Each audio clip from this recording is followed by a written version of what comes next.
In the breakout sessions before Laura Albert's closing keynote. So in here we have Corley Bagley of Hudl, talking about bump set spike using analytics to rate volleyball teams and players. Corley graduated from Brigham Young University with a degree in statistical science, and after school he began working for VolleyMetrics as the director of analytics. After a couple years of immersive startup experience, VolleyMetrics was acquired by Hudl. Corley now works as a data scientist for Hudl on the advanced analytics team in the research and development department. Corley has a wife and 2 young sons. Y'all ready to go? Yep. All right, please join me in welcoming Corley Bagley.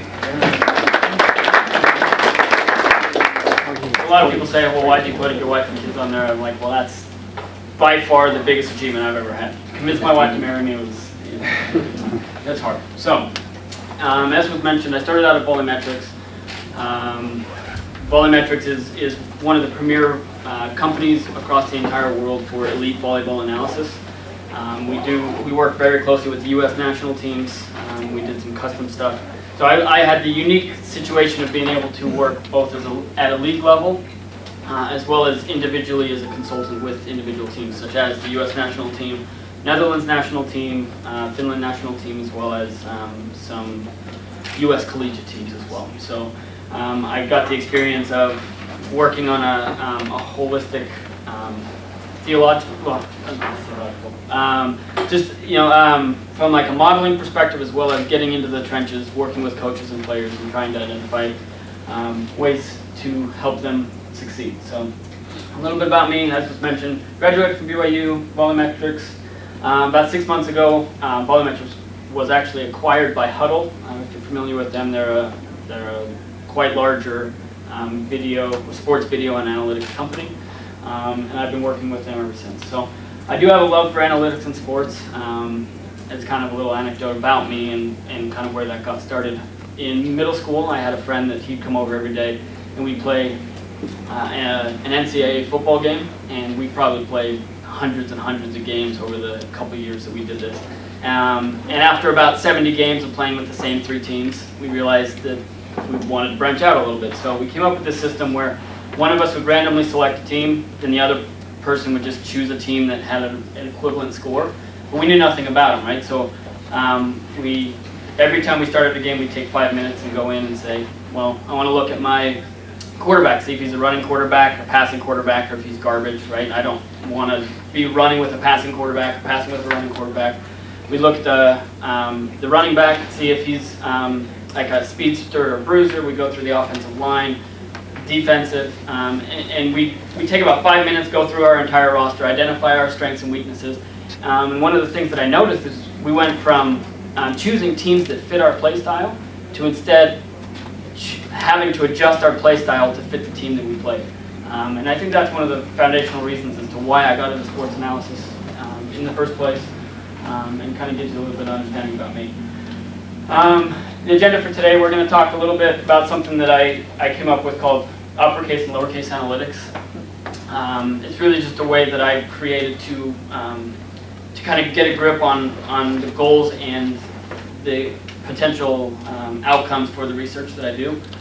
We're going to talk about the VolleyMetrics rating index, which we created a couple years ago, and then how we applied that into some future studies. So first, what is the difference between uppercase analytics and lowercase analytics? Uppercase analytics typically uses sometimes complex statistical or computational methods, but the key aspect is that it requires more time to find direct application. A really good example of this in a simplistic form is the plus minus in the NBA. Right? It's a really simple idea, plus minus. Right? I know how well my team or a group of players or an individual player is performing. However, what I am unable to do is go to a player and say, hey, I need you to increase your plus minus. Right? If you say that to 10 different players, they're going to take 10 different strategies to accomplish that goal, making it an uppercase analytic. Lowercase analytics, they can still be complex, but they must lead to easy consumption and application. So some uppercase analytics, right? This chart showing our expected goals over the course of a game. This isn't actually expected goals, it's an off-ball scoring opportunity model that we created at Hudl. But it's hard to use this to train players, right? You give this to a coach, and it's really hard for them to find application in practice or in a game. Lowercase analytics could be as simple as the basic stats after a game, right? It can be a simple chart, so you know where people are hitting, how well they're doing, how efficient they are at doing it. And as was mentioned earlier today, heat maps are a really great example of that lowercase analytic, where you can give it to a coach and within a few seconds they're able to know what changes they want to make for themselves and for their players. So with that being said, we're going to just talk. So uppercase analytics usually used by academics or analysts, right? They're people who want to know something very specific about the game, understand it better, see if they can identify trends that are normally discovered. But they're really limited by the time frame of that analysis, right? So you're not going to be, if you're working closely with the team, you're typically not going to pursue these kind of studies mid-season. You might do it as an off-season, or if you are an academic not associated with an individual team, this might be multiple years of work culminating in a final product. Why do we do it? Someone recognizes a method or technology that lends itself to the analysis of that sport. Lowercase analytics is what coaches and players will eat up, right? So when does it happen? Anytime a question arises, right? This could be 3 a.m. after a really bad loss on a Friday night for a football coach, pouring through the game stats, trying to identify what went wrong and how that could be improved in the future. It could be in-game, saying this player that is normally performing at a high level isn't. Let's see if we can identify what's going on and correct that right then. And why a coach needs to make the decision faster and more efficiently. So, in my mind, the VolleyMetrics rating index is an uppercase analytic, right? It gives you a lot of insight into what's happening with the team or player, but it's really hard to implement in a practice. You know, saying we need to improve attacking, right? There's a million different ways to do that, so on and so forth. So, but why do we want to do it? With the NBA draft happening tonight, this is a decent case study to identify. If all we knew was the images of these players, which player would we want to draft, right? And it seems a little bit absurd, especially in the NBA, but if you think of a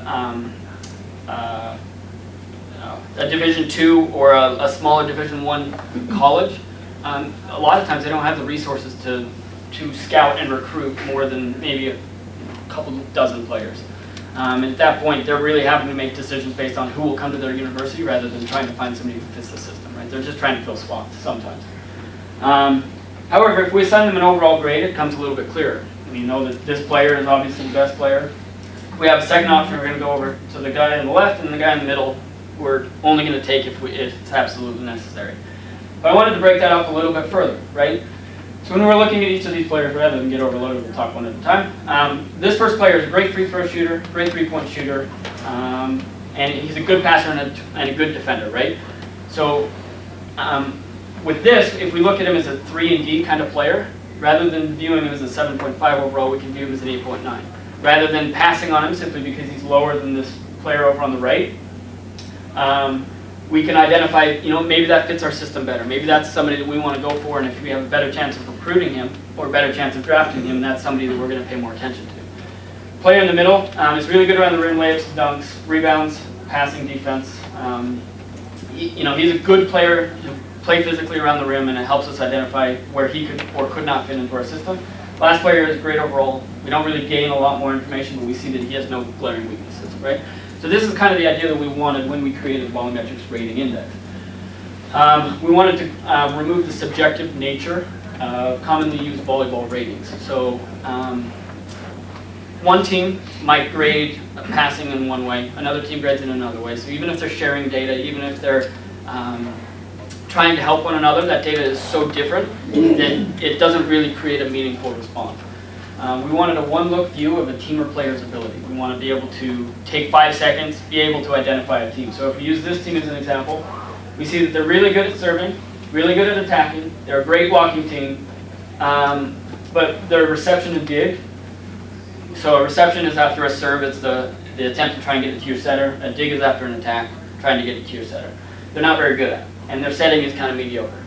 Just simply with this, we can either create a game plan to try and counteract what they do well, or try and find out how we need to practice in order to either shore up a weakness or more capitalize on a strength. We wanted a scalable solution that would apply to multiple levels of play. So we don't want this to just be for collegiate data. We want to be able to, if we have the same data set for any level of volleyball, we want to be able to hand it to the model, have the model be able to calculate ratings for teams and players, and spit out relatable and similar data.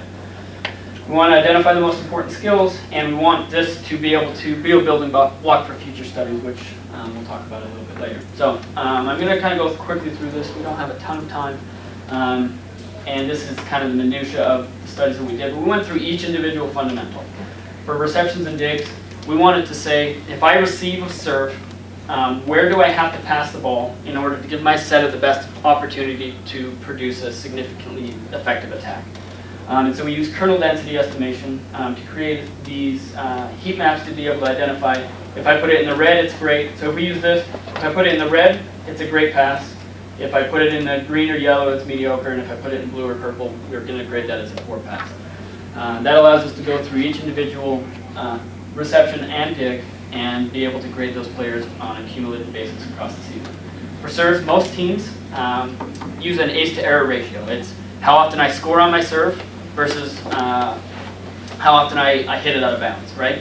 And it seems like it's okay, it seems like a good indicator of serving success, but only 15 to 20% of serves actually result in an ace or an error, which leaves you with about 80%. So errors here are red, aces are the dark green. Everything else would be any continuing serve. So if we're only looking at aces and errors, we're missing 80 to 85% of the data set across the board. And so what we wanted to do is we compare how I force passers to pass the ball, right? So with the previous slide, we're able to identify a passer's overall rating. Here we're able to then go in and say, if I cause a great passer to pass poorly, that should boost my serve rating. If I pass, or if I serve to a poor passer and he passes me perfectly, it means that my serve isn't as effective as it should be, so it will decrease my serve rating. Moving on to attacks, this is a common statistic you'll see across all volleyball. It's essentially points created per swing. So you take all of your kills, minus all the times you get blocked, minus all the times you hit it out of bounds, over all your total attempts, right? But similar to serving, that's only 50% of balls that will result in one of these three options. The other thing we also need to factor in, so we did the same thing with serving where we look at how the defending team is able to pass your attack, to be able to grade any ball that doesn't result in a kill, block, or error. The other thing we need to factor in, here you see it, so I'm going to say from the left because I'm looking from the baseline towards the net. So attacking from this left side, an efficiency of 379 is incredibly high. However, attacking from the middle, you see that their efficiency is a 455, and that would be actually about average. But if we were to just simply take the efficiency, and the reason for that is these middle players are usually taller, the set gets there quicker, the defense has less time to set up, but it's a harder set to perform timing-wise. And so you'd like to have this all the time, but you usually have to resort to an attack from this left side over here. So if we simply looked at the efficiency rating of all of these players, the middles would show up, and this is what happened when we first were looking at it. The middles showed up as the best attackers. Regardless, across the board, we had 40 middles before we got to any other position. So what we do is we look at the expected attack efficiency from 27 different, what we call attack combinations. So it's where you're attacking from, the type of set you received, the approach you had towards the net, those kinds of things to be able to determine what efficiency we would expect you to get from that combination. After doing so, we're then able to compare your efficiency to that expected efficiency for that attack efficiency, or that attack combination, to be able to make the attack rating comparable across all positions. Moving on to setting. Setting is really hard, right? So if I'm a setter, I can't look at the result of the attack because that factors in my skill as the setter, the skill of my attackers, as well as the skill of any defenders on the other side of the net. The other difficulty you have is that in most volleyball, you've got one setter who's setting 70 to 80% of the balls. Any ball that's not set by them is what's called out of system, and it's more of a scramble to try and get an attack rather than a systematic approach. So we can't really compare these setters to anyone else on their team. We can't compare them, across teams because while looking at the result of the attack. So what we ended up doing is we looked at, once again, kernel density estimation for the attack combinations we listed before to find the ideal set locations and how often you're able to set the ball into ideal areas. The other thing we did is how often the other team is able to set up an effective block against it. So you see that these different setters have different distributions. I'm going really fast with these, but it's kind of the mud in the water anyway. So So we were able to grade the setting, we were able to grade blocking based off of the result of that block. So whether I stuff the ball and it goes straight down and I earn a point, or I force the other team into a bad situation, those are good blocks. Bad blocks is if it comes off my hands and out of bounds, or if it leads to a bad situation for us. So anyway, once we grade all of those, here you can see how they stack up with set win percentage. So each dot represents an individual team, and you can see that attack rating is very highly correlated to predicting, or to set win percentage. Some of these other ones are a little bit more distributed, but they all are significantly correlated. When we're viewing all of our goals, we hit all of them. So the only human variable that's in here is the human that's identifying where on the court things happen. The rest of it is systematically determined. A one-look view, we now have these numbers to be able to identify teams and players' weaknesses and strengths. The data determines the threshold, and regardless of what data set we hand to it, the results will be comparable across our data set.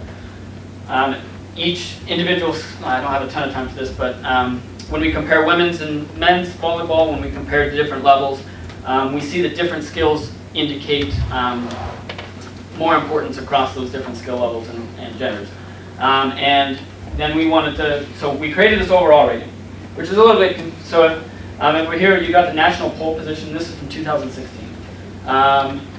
So it's sorted in the order from our best team. So we had Nebraska listed as our best team, down to Texas as our sixth best. In the national poll, it's interesting to note that Lipscomb is unranked. So, you know, that's kind of an error, or it identified one of the weaknesses we had, right? We weren't able to compare a lot of these because teams weren't playing in the same conferences, they had different strength of schedules, and we realized that this is a really good measure of performance, but it was a poor measure for head-to-head analysis. So what we ended up coming up with was a strength of schedule, where if I played Texas, Minnesota, and Stanford, I just take an average of their overall scores to create a strength of schedule. At that point, so here you've got the overall ranking from the previous slide, a strength of schedule modifier, and then what we call our adjusted overall rating. And we're sorted by this adjusted overall rating over here. So you see Lipscomb, 168th in our data set overall, so they dropped from 4th place to 22nd place with our adjusted rating. Florida is similar, 119th in strength of schedule, where Minnesota and Stanford are actually the inverse, where Minnesota had the hardest schedule, Stanford had the second hardest schedule, so they go from 26th and 19th to 6th and 7th. So how do these results stack up to what actually happened that year in the tournament? Minnesota was able to beat Hawaii and Missouri on their way to the Final Four, where they played Stanford.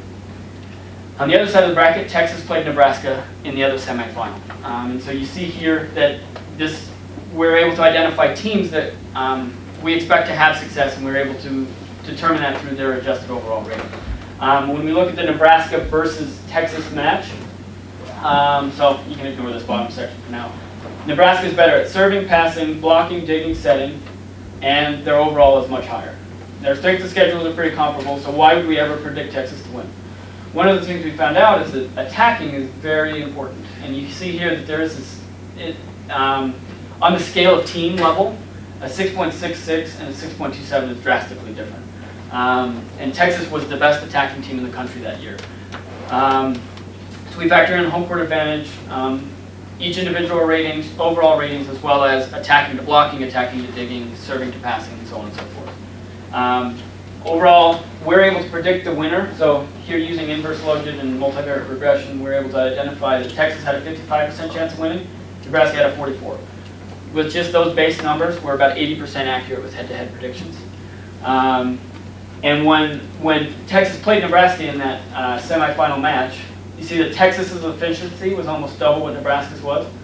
Texas had 20 block touches, while the entire match, Nebraska was only able to touch a Texas attack 6 times, which means that Texas's ability to attack effectively completely negated Nebraska's blocking ability, therefore allowing them to win. So if you're not familiar with volleyball, these numbers won't mean a lot percentage-wise down here, but imagine a 76.6% side-out percentage as about shooting 65% from the floor in an NBA game. Like, this is an unreal high number, and it kept Nebraska from being able to do any sort of comeback, and so Texas was able to win in 3 sets.